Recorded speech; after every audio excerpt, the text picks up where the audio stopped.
Well, hi there. It's another day, another dollar, and another Spatial-Next talk. I'm going to be controversial today. I've been thinking about this for some time, and it's time to dive in. So, who will really benefit from the blockchain? This is a crypto geospatial talk and bigger. Let's dive in. Well, I think this is an interesting topic, actually, and I am going to be controversial here. I've spent a lot of time listening to blockchain. I'm very, very bullish about the whole world of crypto, blockchain, Web3. But the more I listen and the more angles I listen to from speakers, there's an element of not doubt creeping into my mind, but questions. So let's explore some of those things. So again, the title is Who Will Benefit? Now the narrative, I keep hearing people use that term narrative, that seems to be the in phrase at the moment, but the narrative of most of what I listen to is everybody wins. We've got this new universe that's appearing. Everyone's going to be a winner from this new world. So I've come across articles like this one. This was kind of interesting. Adidas reveal their new NFT project with Bored Apes. It was an interesting article, but I pulled that out of the article. There's an anti-establishment sentiment has bred blockchain and cryptocurrencies. So it's like this rebellious group have suddenly appeared and they're going to change the world and it's against the establishment. A lot of the conversations around leveling the playing field, we've gone too far over here. People are getting too rich over there and, leaving everyone else behind. We need to level the playing field. And there's this sentiment that that's the sort of the source of this whole emergence of blockchain. So I hear lots of good things. I really like listening to Raoul Pal and his group that do the videos, Real Vision. And Raoul talks about wealth redistribution and the time of the little guy. And he's really a positive guy. I do really like listening to him in his interviews. Bill Tye's been interviewed by Raoul and he's spoken about new marketplaces and it's all about charity. Bill Tye's a VC's investment guy. So he's promoting companies that he's involved with, and he does some of that, but he has that sentiment underneath it that it's it's for everybody. This Keith Grossman, he's for Time magazine. He talks communities, he also talks charity, he talks about this emerging world where everyone's going to win. So there's a lot of folks. I just picked on three, and a lot of these folks I actually listened to Raoul Pal interviewing, but I've listened to them in other places. A lot of positivity coming out, so everyone's a winner. But we also hear Web 2 is broken due to decentralized data. We hear about the baddies, again, I don't think people use that terminology, but Google and Facebook and all these guys in the Web 2 world that collect all the data and there's no privacy and they use that data to push ads our way and do all these things in these closed environments. The promise of where we're moving to Web 3 is to fix all of this and I'll use this term again in a moment. Decentralize transparent data. That's really something. So you own your data. You're not having them take it and no more privacy. So everyone wins. So a lot of the focus is on communities. So, how do we build communities? The blockchain is going to allow us to build these communities with shared values. And really, ultimately, in those communities promote the community. So really, if you have a group who are have your shared values, you can establish through the blockchain these trusted conversations, these shared values, and you've built these different groups of communities. Nation states is what Raoul Pal often is calling them. So that's the core of this stuff. Again, everyone wins. Actually, I should have got the order right. Grow and thrive. That was another part of the community conversation. So tokens are core to the conversation. So we've got Ethereum, we've got Bitcoin, we've got lots and lots of coins. NFTs is a huge push on NFTs at the moment. It's just this new digital asset. There's this notion of creating scarcity, creating new markets. We can sell artwork, digital artwork. We can sell videos, pieces of videos. Music, can chop music up into small bits and sell that. And who's the owner? I have a token which says I'm the owner. So there's this whole world of new marketplaces around NFTs. They're tokens. Non-fungible tokens is what they're called. But then there's a whole group of other tokens which really allow you to engage in sort of ownership, value, engagement. Again, I won't go through all the different tokens, but tokens really make you part of that community. And you buy tokens with fiat currency, with money, your money. You'll buy an NFT with money, or if you've got enough Ethereum to buy them, you'll do that. But you're exchanging this new environment of assets and value-based communities for real money. And again, there's this sense that everyone wins. So let's talk communities and tokens. So if we think about why would I buy a token, what does token ownership mean? How does a community benefit?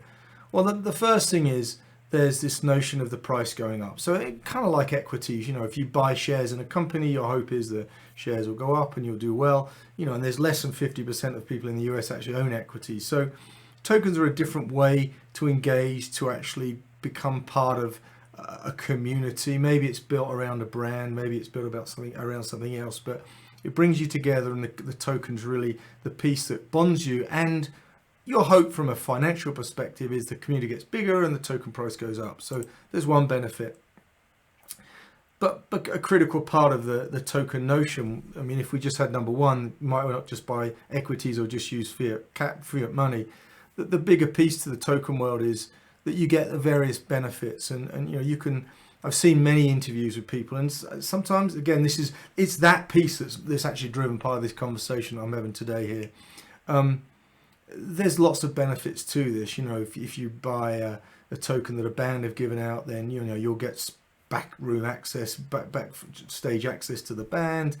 You'll get signed T-shirts. You'll get exclusive concerts just for the token holders. There's a whole load of things that they talk about what the potential benefits could be in being a token holder. Again, everyone's a winner. But we also hear things like, we made $1.6 million in 1 week from an NFT drop. That's great for corporations. Quote. Revenue generation is incredibly fast from selling tokens. It's a new way of actually raising capital. So corporations continue to go down to operate in their sort of normal manner, which is around equities, revenue, debt. But they're going to start generating tokens. And again, I've heard conversations around the fact that maybe you don't need to raise debt. Maybe you don't need to go to banks and say, we need to do this, so we need to borrow this. You just create tokens. That leaves me a little uncomfortable. And I know these are small conversations, but when I hear that coming from, from the world and the sort of the corporate world, it makes me sense that there's obviously benefits to corporations here. One more, and there's many others I could provide, but in the media world, the internet has been a challenge. We've gone from print media to online. Subscribers are important, but they're a low revenue stream. Through blockchain, there's an opportunity to squeeze. I use that word in brackets. I don't think it was exactly the quote, but to get more money from subscribers, to sort of raise the amount of money that you get from folks that are subscribers to your magazine. So there are some interesting other conversations which are dropped into this bigger narrative around everyone wins, which don't necessarily point to that. And again, this is going to be the focus here. So like I said, I'm going to play devil's advocate here, because I keep hearing the positivity, but I'm listening to conversations now and going, these are slightly different. These are things I haven't really heard before. And there's a few things that are creeping out that have made me want to do this video. I remember the birth of the web, and that should say remember there, not remembering, or remembering it should say with a G. Remembering the birth of the web. In fact, as a geospatial guy, I started building WebGIS applications when I did my graduate degree in 1996. So that was very, very early into the web. Very few people were doing that. But I could see that there was this revolution happening, and that was how I sort of glommed onto that revolution, recognizing how monstrous it was going to be. So I was at the very early stages of the internet. I was lucky that I was at the University of Utah, which is one of the nodes on the original ARPANET, where they were testing the whole thing out. So I got early access to it. Before I say that, I was also I set up a company called Web App Solutions when the first iPad was released. Again, I think we were probably the first GIS company to release anything to the Apple stores to put ArcGIS on any mobile device. So we got really in early to that. Again, we as a group recognized how having a mobile computer with GPS on it was going to be a big deal to the geospatial industry. They only mention those two things because I remember the birth of the internet and recognizing how important that was going to be and seeing that journey. And I also was at the birth of the mobile era, and again remember the growth of that and what's happened to that. So I've got a perspective on what's happening in blockchain, having seen both of those two things. And with the internet, it was originally funded by taxpayers, and there was really a utopian vision of this. It was widely promoted as everyone's going to benefit. It's going to be good for all. This is this sort of new perfect world that we're entering. And what we saw in the internet was this huge growth in the dot-com bubble. Basically, shares went ballistic, silly ideas, good ideas went ballistic, money was pouring in, and tons of money was lost. Those that were winners were a small group of wealthy people and the VC community. They were the main winners from the dot-com bubble. The whole early dot-com emergence. But the web eventually, the emergence of the web eventually led to Web 2. So we moved from this utopian vision to what's now, and we'll talk about it again in a minute, this sort of critical perspective on what is Web 2 today. So did everyone win? It's hard to say no, that we got, access to information at our fingertips in our homes. We could work remotely now, and, the internet's brought a lot of benefits to us. But no, not really financially. It's brought the financial benefits to a small number of people. And that's what I mean by the everybody wins piece. And that isn't the whole argument for blockchain. So I'm only talking about one reference point there. So another thing that has made me kind of, from the get-go, question, not only question, but wonder, where did the blockchain come from? We hear this name of an individual or a group of people, Satoshi Nakamoto. We know nothing about this person. This is a paper that was released anonymously, no idea where it came from. I don't want to say I'm suspicious about that, but it makes me feel a little uneasy, I suppose is the word. And I'll give you an example as to why. And some people roll their eyes as they say this whole Banksy art thing. So Banksy's an unknown person. He's this magical person that appears out of nowhere and paints on a wall. And all of a sudden, oh my gosh, there's a Banksy here, and there's a Banksy there, and there's a Banksy everywhere. Nobody knows who he is or where he comes from or anything about him at all. He's a mystery man. I gotta say, it feels like a bit of Disneyland, a bit of Disney, that to me, because he's English, because where most of the artwork's in England. England is completely covered in CCTV. There is not a lot that happens in England without people seeing it. And yet we don't know who this person is. I gotta think that there's more to that story than meets the eye. And I'm not going to say that Satoshi Nakamoto isn't the real deal, but I have a sense that it's a little bit. We said this show in England called Jack and Ori. I nearly said that, but there's a little bit of Disney storytelling here. I'm not quite sure about it. I have a doubt. I've just got this nagging doubt. So let's talk about communities. I mentioned how important communities are in all the conversation, but who controls communities? And I've got this capitalism word up. We live in capitalism. Fantastic. Capitalism is perfectly fine by me. I'm apolitical, so I don't have an opinion for or against. But understanding the basis of capitalism is built on extracting value from communities. I mean, essentially, that's what capitalism is. It's about maximizing profits. If you talk cooperatives, for example, I hear folks in the blockchain community talking about cooperatives. That is a bad word in the world of capitalism. Cooperatives are not what capitalism wants. Capitalism wants wealth extraction within corporations. It wants profits to shareholders. So that's the model that's capitalism. Does everybody win in capitalism? Probably. It's a better system than other systems, but does everybody win? When we talk about a utopian society where we're doing things differently, we're still working within a capitalist system. We have to remember that. And capitalism has those core aspects to it. We mustn't forget that. Smart contracts. This is another one. I mean, smart contracts. I talk a lot about smart contracts. I think they're amazing. You know, we can build insurance companies which really don't involve any people. You build you build some code, you stick your smart contract, you put it on the blockchain, and that can be executed automatically. But just like the conversation around artificial intelligence and machine learning, are we heading towards mass layoffs through smart contracts? Does it mean that banks and the whole fintech industry can shed loads of staff because now a lot of people aren't needed anymore? Again, remember, I'm playing devil's advocate here, but does everybody win in that situation? Maybe we create new jobs through the world of blockchain.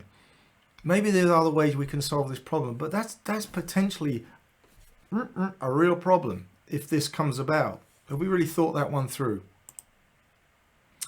Value to community. Okay, let's talk about this value piece.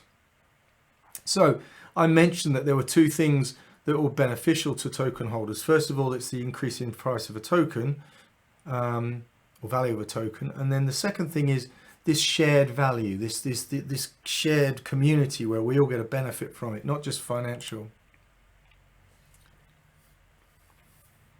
I worry a little bit when I hear people talking about what benefits the community get, and I've heard a couple of folks that run corporations talking about this, and when I listened to what value the community got back, it was trinkets for gold. Really, I'm not kind of tongue in cheek there. I understood the value to the corporation, and there were some real numbers that were provided that were clearly values to the corporation, but the values they were giving back they cost nothing. They cost the organizations nothing. They were small, of value to the community, one would hope. But I looked at it and I thought of Native Americans and the Incas and things where trinkets were exchanged for gold. And I do have a mild worry that that's what this value piece is, that the give back is not the same as what's taken. So again, I ask, does everybody win there? I don't know. So I suppose the thesis I've come up with here, and again, this is just me thinking through some conversations in a slightly different way, because points were gently raised in those conversations that I picked up on interviews. Is it really that Web 2 is broken? We're pointing back at the guys that are taking privacy away from us, collecting all our data. Clearly not a great model. But I wonder is advertising and marketing as effective as it once was? I hear lots of things that it's not. I hear lots of things that we can block ads. I hear lots of things about the fact that whole advertising model that is Google and Facebook and all those guys is less and less effective. I'm also here that there are young guys, and the younger generation are now coming into these corporations, beginning to affect things. Is there a rethink around this? Is blockchain a new model? Are we looking at the old model of where we generate lots of revenue through that and other approaches as broken, and we need a new model?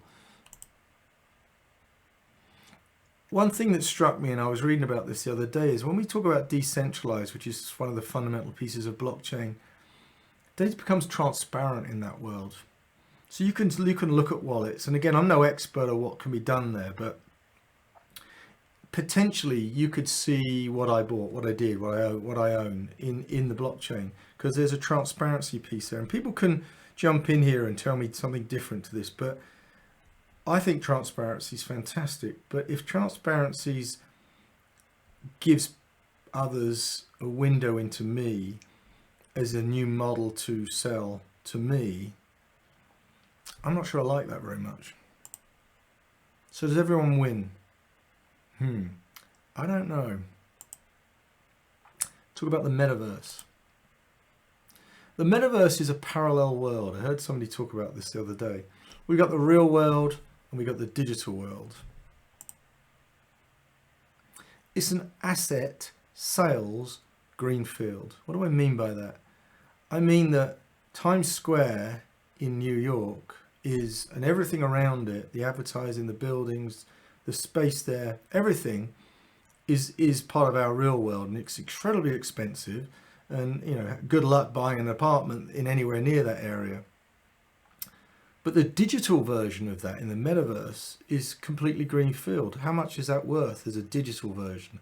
What advertising NFTs can you put up there? It's a completely new world. It's almost like the resettling of a continent. When the US was settled, you had this incredible assets, real assets, oil, and you were building retail and railways and everything else. You were building a whole society, and it was capitalism, so it was generating income. We've got a new world, which is a parallel world, which is completely open, just like when America was being resettled. So there's a new way to make money, sell things, create new assets, which is part of this metaverse. Everybody wins. I'm not saying yes or no on that. I'm just wondering. I just ponder these things. So this is this conversation. So I got some questions. When we talk about this brave new world and, you know, time of the little man, and I love all this, I think it's absolutely the right thing to be talking about. Are we actually creating new sources of wealth and value? Have we got a lot of wealth and value now? So are we creating new wealth and value? Question that I wonder. There's that terrible word, redistributing. We're not meant to say that in capitalism, but are we truly redistributing wealth? Is this, and sharing real value? Is this what's happening here? If we're going to level the playing field, how are we doing that? Either we redistribute or we create new to share that around. I don't know what that looks like. I'm still sort of pondering that one. Or are we finding different and new ways to extract wealth? So if the Web 2 model is broken, the advertising and marketing is less effective, and we need a new way to create new revenues, increase profits, is this what we're doing with blockchain? Is that the whole thrust of blockchain, is to recreate the world because the old models are sort of broken and we got to do it slightly differently? So does that mean that everybody wins? I ponder this. I ask these questions. I don't lean any. In fact, I'm very, again, I've said it before in this talk, I'm very positive and upbeat about the potential of what blockchain brings, and it's complex and multifaceted. But you know, the narrative I love. But I am hearing things that are making me go, maybe I should ask questions of this. My belief is, as a glass is half full person, is, yeah, let's build real thriving communities which connect and engage members. Raoul Pal, actually, I saw a tweet from him today that essentially said that thing. And if you haven't got that, you really are not, we're not, you know, we're talking nonsense here. There is no brave new world ahead of us. We have to be doing that.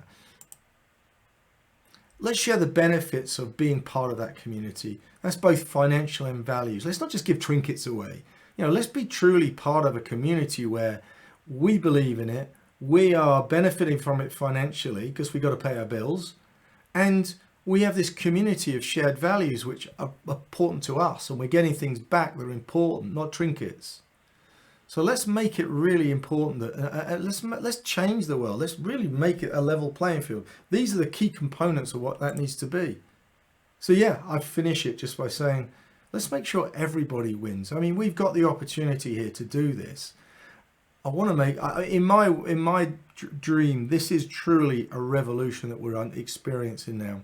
And we really are going to move the world forward and make it a better world for everybody. That's what this represents. And I do have my concerns, but I raise this conversation for feedback, thoughts, comments, because it's questions I've not heard people ask, and I thought it's about time that I asked them.